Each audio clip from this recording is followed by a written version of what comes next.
Subject Learning and Assessment Review 2020. This SLAR was conducted in line with Junior Cycle Assessment and Reporting Framework. This review took place in Limerick School of Art and Design in January 2020. I teamed up with two other student teachers on the PME in Art and Design Education in order to conduct this subject learning and assessment review of student work. Samples of the work from each of the four CBA category descriptors, yet to meet expectations, in line with expectations, above expectations, and exceptional, will be used as examples throughout this screencast. According to the NCCA official document, the objectives of the review process are to achieve greater consistency of teachers' judgment, better feedback to students, and greater alignment of standards to ensure students are receiving appropriate recognition of their achievements. Carol O'Brien, reporter from the Irish Times, also argues in a recent article that curriculum change for junior cycle is focused on giving students a more rounded education and provides teachers with the chance to assess a broad variety of skills. The subject matter of this body of work featured within this SLAR related to ceramic design and was carried out throughout 9 weeks in an all-girls school in County Clare. For the purposes of this screencast, I will summarise the success criteria related to the scheme of work. The key success criteria is as follows. During this screencast, I will outline each piece of work and briefly describe why each sample fits into the descriptor allocated. I will also discuss underpinning evidence and highlight key literature to support discussions that surfaced with my colleagues, such as the importance of formative assessment, self-assessment, and how students demonstrate evidence of self-assessment throughout their artistic journey. Firstly, this sample of student work selected fits into the yet to meet expectations category. Two of the key reasons for this student work being placed within this category were the lack of finish to the realised work, which demonstrated technical lapses such as cracking of the clay, and a disconnect from the initial ideas that has not translated into the final piece. The piece has also failed to adhere to project success criteria, and the student has failed to engage with formative assessment feedback within the classroom. During the SLAR, fellow group members agreed that feedback to the student may include the student engaging with formative assessment feedback more frequently. As I pointed out, the student failed to do so fully within this project. This would have allowed the student to improve the final piece considerably. We agreed that the student had a good understanding of research stages and initial ideas, but failed to bring this to fruition. We could not justify awarding a higher descriptor to the body of work presented. According to the NCCA, while different techniques may be employed for formative, diagnostic, and summative purposes, the focus of assessment and reporting is on the improvement of student learning. Formative assessment has been used throughout this process as a tool to improve student learning and understanding. Catherine Donnelly, a writer from the Independent newspaper, also argues the importance of valuing life skills as a teacher, and it cannot be assessed in a summative final exam. These skills are widely assessed during formative assessment within the classroom, which may have a knock-on impact on summative assessment. My fellow student teachers agreed that lack of engagement with formative assessment had a great impact on summative assessment. Similarly, OCED also debates the importance of formative assessment. Formative assessment refers to frequent interactive assessments of student progress and the teacher understanding to identify learning needs and adjusting teaching appropriately. This article debates that teachers using formative assessment approaches and techniques are better prepared to meet diverse students' needs.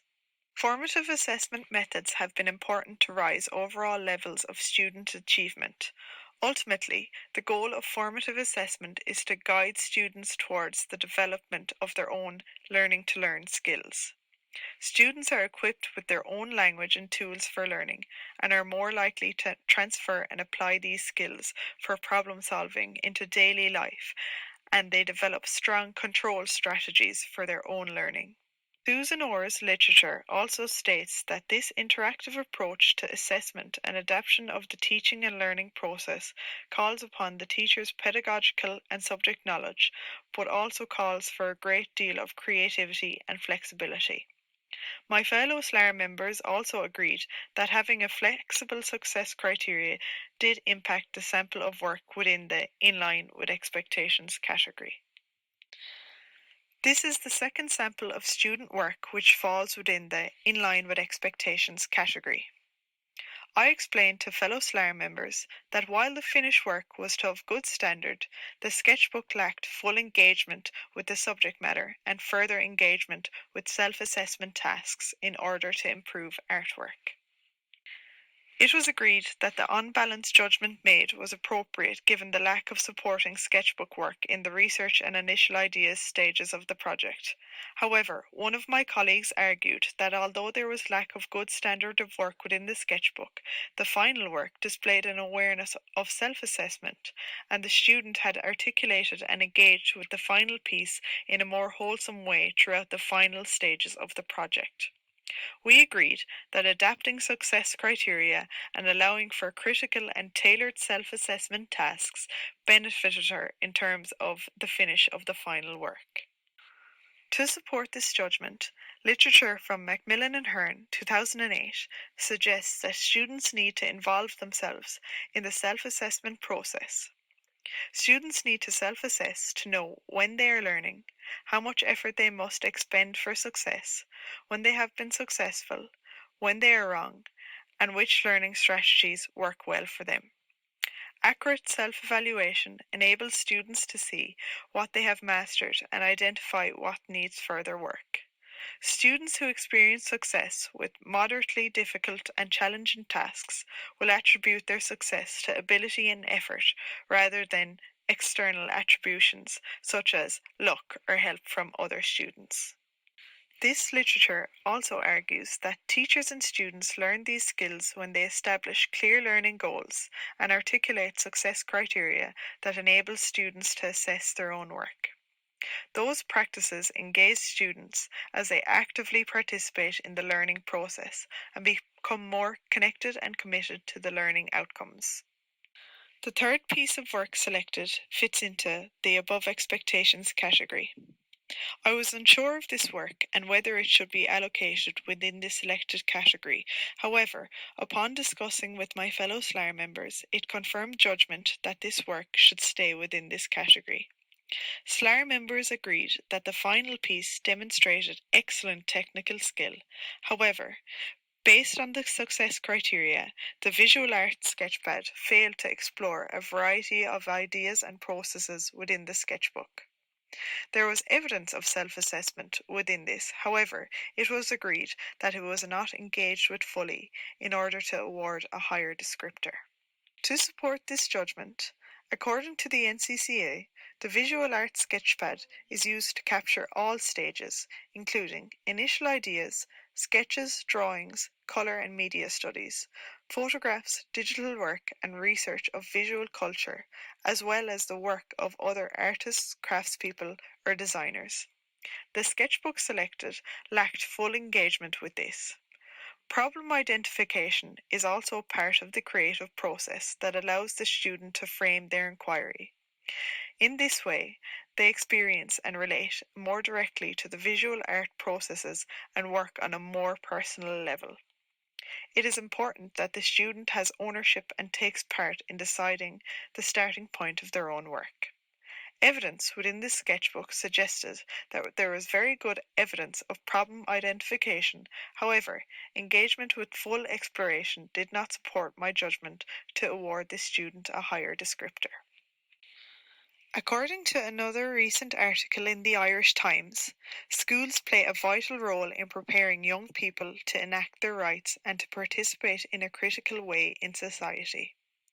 The visual arts sketchbook is a bridge for students to express and participate in a critical way throughout the visual art curriculum, and it is important that students do engage with this fully. Lastly, this sample of work fits into the exceptional category.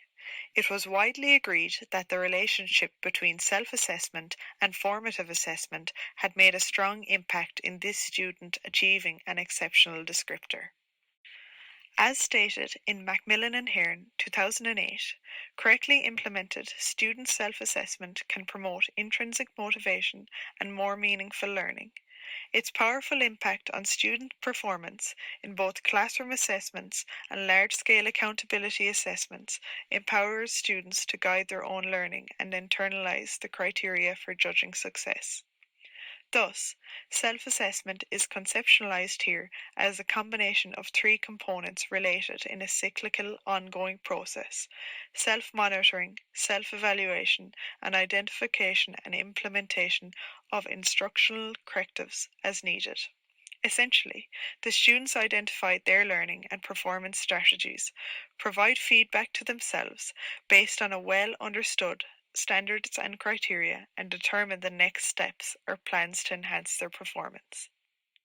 It was widely agreed among SLAR members that this student provided a high standard of evidence within self-assessment tasks, which allowed the student to internalize learning, self-evaluate their process, and understand clearly success criteria, which provided her with intrinsic motivation in order to complete the project to a good standard.